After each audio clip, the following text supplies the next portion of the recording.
آج کون سا قصہ سننا ہے، آج کون سا واقعہ سننا ہے؟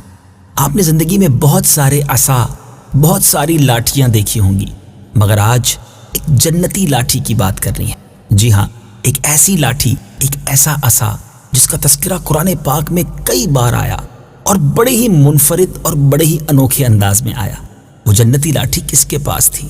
اس لاٹھی سے کام کیا کیا ہوتے تھے اور اس لاٹھی کے کیسے کیسے کمالات تھے؟ سننا ہے، سمجھنا بھی ہے اور اس سے کچھ درس بھی حاصل کرنا ہے۔ آئیے توجہ کے ساتھ سنیے۔ یہ حضرت موسیٰ علیہ السلام کی وہ مقدس لاٹھی ہے جس کو عصائے موسیٰ کہتے ہیں۔ اس کے ذریعے آپ کے بہت سے ان معجزات کا ظہور ہوا جن کو قرآن مجید نے مختلف عنوانات کے ساتھ بار بار ذکر فرمایا۔ اس مقدس لاٹھی کی تاریخ بہت قدیم ہے، جو اپنے دامن میں سینکڑوں ان تاریخی واقعات کو سمیٹے ہوئے ہے جن میں عبرتوں اور نصیحتوں کے ہزاروں نشانات ستاروں کی طرح جگمگا رہے ہیں، جن سے اہل نظر کو بصیرت کی روشنی اور ہدایت کا نور ملتا ہے۔ یہ لاٹھی حضرت موسیٰ علیہ السلام کے قد برابر یعنی 10 ہاتھ لمبی تھی اور اس کے سر پر 2 شاخیں تھی جو رات میں مشعل کی طرح روشن ہو جایا کرتی تھی۔ یہ جنت کے درخت پیدو کی لکڑی سے بنائی گئی تھی اور اس کو حضرت آدم علیہ السلام بہشت سے یعنی جنت سے اپنے ساتھ لائے تھے۔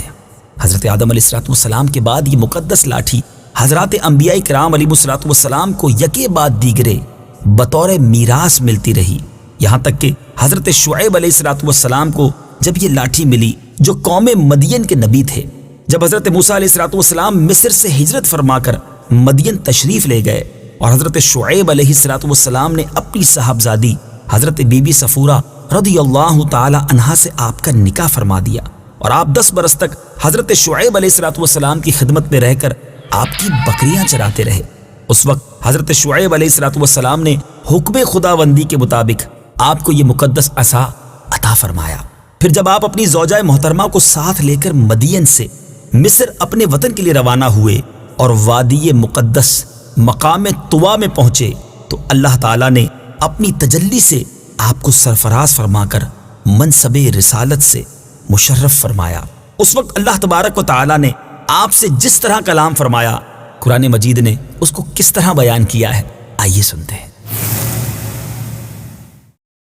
وَمَا تِلْكَ بِيَمِينِكَ يَا مُوسَى قَالَ هِيَ عَصَايَ أَتَوَكَّأُ عَلَيْهَا وَأَهُشُّ بِهَا عَلَى غَنَمِي وَلِيَ فِيهَا مَآرِبُ أُخْرَى۔ ترجمہ: اور اے موسیٰ، یہ تمہارے دائیں ہاتھ میں کیا ہے؟ عرض کی، یہ میرا عصا ہے، میں اس پر تکیہ لگاتا ہوں اور اس سے اپنی بکریوں پر پتے جھاڑتا ہوں، اور میری اس میں اور بھی کئی ضرورتیں ہیں۔ مآرب اخرى، دوسرے کاموں۔ اس کی تفسیر میں حضرت علامہ ابو البرکات عبداللہ بن احمد نصفی علیہ رحمۃ اللہ القوی نے فرمایا کہ مثلا اس سے کیا کیا کام ہوتے تھے، ذرا سنیے گا۔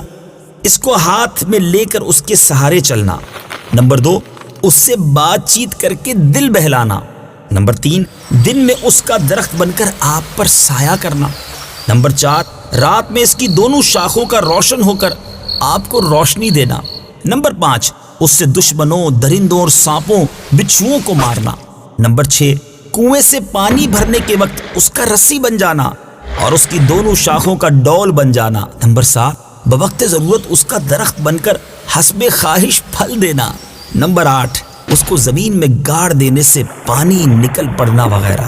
جی ہاں میرے میٹھے پیارے اسلامی بھائیوں، حضرت موسیٰ علیہ السلام اس مقدس لاٹھی سے مذکورہ بالا کام نکالتے رہے، مگر جب آپ فرعون کے دربار میں ہدایت فرمانے کی غرض سے تشریف لے گئے اور اس نے آپ کو جادوگر کہہ کر جھٹلایا تو آپ کے اس عصا کے ذریعے بڑے بڑے معجزات کا ظہور ہونا شروع ہو گیا، جن میں سے 3 معجزات کا ذکر قرآن مجید فرقان حمید میں بار بار فرمایا گیا۔ آپ نے دیکھا کہ ایک لاٹھی اور اتنے سارے کام ہوتے ہوئے بھی، اتنے کمالات ہوتے ہوئے بھی، اب جب مقابلہ ہے فرعون سے تو اس لاٹھی سے اب بڑے بڑے معجزات کا ظہور ہونا شروع ہو گیا۔ 3 معجزات جس کا ذکر قرآن مجید میں آیا، ان میں پہلا معجزہ عصا اژدہا بن گیا۔ اس کا واقعہ یہ ہے کہ فرعون نے ایک میلہ لگوایا اور اپنی پوری سلطنت کے جادوگروں کو جمع کر کے حضرت موسیٰ علیہ السلام کو شکست دینے کے لیے مقابلے پر لگا دیا، اور اس میلے کے اژدہام میں جہاں لاکھوں انسانوں کا مجمع تھا، ایک طرف جادوگروں کا ہجوم اپنی جادوگری کے سامان لے کر جمع ہو گیا، اور ان جادوگروں کی فوج کے مقابلے میں حضرت موسیٰ علیہ السلام تنہا ڈٹ گئے۔ جادوگروں نے فرعون کی عزت کی قسم کھا کر اپنے جادو کی لاٹھیوں اور رسیوں کو پھینکا تو ایک دم وہ لاٹھیاں اور رسیاں سانپ بن کر پورے میدان میں ہر طرف دوڑنے لگیں، اور پورا مجمع خوف و ہراس میں بدحواس ہو کر ادھر ادھر بھاگنے لگا، اور فرعون اور اس کے تمام جادوگر اس کرتب کو دکھا کر اپنی فتح پر گھمنڈ اور غرور کرنے لگے۔ اب جوش شادمانی سے وہ لوگ تالیاں بجا رہے تھے اور اپنی مسرت کا اظہار کر رہے تھے۔ اتنے میں حضرت موسیٰ علیہ السلام نے خدا کے حکم سے اپنی اسی مقدس لاٹھی کو ان سانپوں کے ہجوم میں ڈال دی۔ اب یہ لاٹھی، اب یہ عصا ایک زبردست بہت بڑا اژدہا بن گیا۔ اب یہ ہیبت ناک اژدہا جادوگروں کے تمام سانپوں کو نگل گیا۔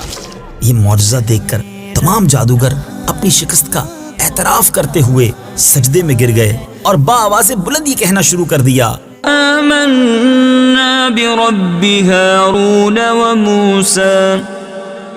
ترجمہ: ہم ہارون اور موسیٰ کے رب پر ایمان لائے۔ چنانچہ قرآن مجید فرقان حمید نے اس معجزے کا تذکرہ کس پیارے انداز میں کیا، آئیے آیات قرآنی سنتے ہیں اور پھر اس کا ترجمہ۔ قالوا يا موسى إما أن تلقي وإما أن نكون أول من ألقى۔ ترجمہ: انہوں نے کہا، اے موسیٰ، یا تم عصا نیچے ڈالو یا ہم پہلے ڈالتے ہیں۔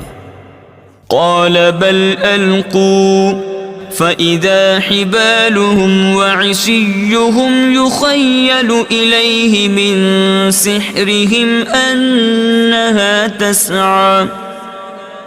ترجمہ: موسیٰ نے فرمایا، بلکہ تم ہی ڈالو، تو اچانک ان کی رسیاں اور لاٹھیاں ان کے جادو کے زور سے موسیٰ کے خیال میں یوں لگی کہ وہ دوڑ رہی ہیں۔ فأوجس في نفسه خيفة موسى۔ ترجمہ: تو موسیٰ نے اپنے دل میں خوف محسوس کیا۔ قلنا لا تخف انك انت الاعلى۔ ترجمہ: تو ہم نے فرمایا، ڈرو نہیں، بے شک تم ہی غالب ہو۔ وَأَلْقِ مَا فِي يَمِينِكَ تَلْقَفْ مَا صَنَعُوا إِنَّمَا صَنَعُوا كَيْدُ سَاحِرٍ وَلَا يُفْلِحُ السَّاحِرُ حَيْثُ أَتَى۔ ترجمہ: اور تم بھی اسے ڈال دو جو تمہارے دائیں ہاتھ میں ہے، وہ ان کی بنائی ہوئی چیزوں کو نگل جائے گا، بے شک جو انہوں نے بنایا ہے وہ تو صرف جادوگروں کا مکر و فریب ہے، اور جادوگر کامیاب نہیں ہوتا جہاں بھی آ جائے۔ فَأُلْقِيَ السَّحْرَةُ سُجَّدًا قَالُوا آمَنَّا بِرَبِّ هَارُونَ وَمُوسَى۔ ترجمہ: تو سب جادوگر سجدے میں گرا دیے گئے، وہ کہنے لگے، ہم ہارون اور موسیٰ کے رب پر ایمان لائے۔ میٹھے میٹھے اسلامی بھائیوں اور مدنی چینل کے ناظرین، جنتی لاٹھی کا تذکرہ جاری ہے۔ انشاءاللہ اگلے سلسلے میں جنتی لاٹھی کے مزید کمالات کے بارے میں سنیں گے۔ یہ واقعہ بھی جاری ہے، مگر ہمارے سلسلے کا وقت ختم ہوا ہے۔ مدنی چینل دیکھتے رہیے، انشاءاللہ فیضان قرآن سے دل منور ہوتے چلے جائیں گے۔ ایک کوشش ہے کہ مزید قرآن پاک سے محبت ہو، دلچسپی بڑھے، پتہ تو چلے ہمارے کلام پاک میں کیسے کیسے پیارے پیارے واقعات ہیں۔ تو قرآن پاک پڑھنا، سمجھنا، سننا اپنی عادت بنائیے۔ اگر آپ دنیا میں کہیں بھی ہیں اور قرآن پاک سیکھنا چاہتے ہیں، سمجھنا چاہتے ہیں، آئیے دعوت اسلامی کے مدنی ماحول سے وابستہ ہو جائیے۔ ہمارے الحمدللہ مدرسۃ المدینہ بالغان دنیا بھر میں کئی مقامات پر موجود ہیں۔ ذرا اپنے قریبی اسلامی بھائیوں سے رابطہ کر لیجیے۔ مدنی منوں اور مدنی منیوں کے لیے مدرسۃ المدینہ قائم ہے، جہاں حفظ و ناظرہ بغیر کسی فیس کے کروایا جاتا ہے۔ اور تو اور اگر آپ کسی ایسے ملک میں ہیں جہاں دعوت اسلامی والوں کو تلاش کرنا کچھ مشکل ہے، تو آپ ایسا کیجیے، مدرسۃ المدینہ آن لائن میں داخلہ لے لیجیے۔ جی ہاں، دعوت اسلامی کی ویب سائٹ www.dawatislami.net پر جائیے اور مدرسۃ المدینہ آن لائن پر کلک کر کے اپنا داخلہ کر لیجیے، رجسٹریشن کروا لیجیے۔ گھر بیٹھے ہی انشاءاللہ آن لائن قرآن پاک پڑھنا آپ کے لیے آسان ہو جائے گا۔ صلو علی الحبیب صلی اللہ تعالی علی محمد صلی اللہ علیہ وسلم. قرآن ہے میرا رہنما، قرآن شفا ہے، نور ہے قرآن، جلا دل کی میرا قرآن، رضا رب کی میرا قرآن.